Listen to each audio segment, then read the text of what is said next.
시청자 여러분, JTBC 뉴스룸을 시작하겠습니다. 문재인 정부 청와대가 5년 전 울산시장 선거에 개입했는가? 여기에 대한 첫 판결이 오늘 나왔습니다. 법원의 결론은 그렇다입니다.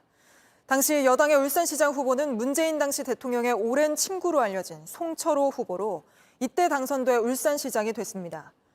이렇게 송철호 시장 만들려고 청와대가 울산경찰에 상대당 후보에 대한 하명 수사를 시켰는지가 재판의 핵심 쟁점이었는데 마침 그때 상대당 후보가 김기현 현 국민의힘 대표 그리고 울산청장이 황운하 현 민주당 의원이어서 더 관심을 끌었습니다. 그런데 법원이 오늘 엄중하게 처벌해야 한다며 송 전 시장과 황 의원에게 징역 3년의 실형을 선고했습니다. 먼저 오늘 판결 내용부터 조혜연 기자가 보도합니다. 울산경찰청은 지난 2018년 당시 김기현 울산시장의 동생과 측근에 대한 비리 의혹을 수사했습니다. 지방선거를 앞뒀을 때입니다. 결국 민주당 송철호 후보가 당선됐고 재선을 노리던 김 시장은 떨어졌습니다. 하지만 이번엔 검찰이 수사에 들어갔습니다. 당시 청와대와 검찰이 송 후보를 당선시키기 위해 선거에 개입했다고 의심한 겁니다. 결국 검찰은 당시 송 후보가 울산경찰청장이던 황운하 의원에게 수사를 청탁했다고 결론 내렸습니다. 동시에 당시 청와대 백원우 민정비서관에도 첩보를 넘겨 박형철 반부패 비서관을 통해 황운하 울산청장에게 전달되게 한 것으로 조사됐습니다.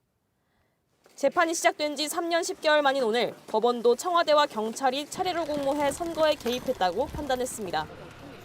공직선거법 위반 등으로 송 전 시장과 황 의원의 징역 3년, 백 전 비서관에는 징역 2년, 박 전 비서관에는 징역 1년에 집행유예 2년을 선고했습니다. 다만 법정 구속은 아무도 하지 않았습니다. 법원은 선거제도와 국민의 참정권을 위협한 중대한 범죄로 국가기관의 정치적 중립에 대한 국민의 신뢰를 크게 훼손했다고 설명했습니다. 하지만 송 후보의 공약을 지원한 혐의를 받은 이진석 전 청와대 사회정책비서관과 청와대 정무수석으로서 민주당 경쟁자를 매수한 혐의를 받는 한병도 의원에 대해서는 증거가 없다며 무죄를 선고했습니다. JTBC 조혜연입니다.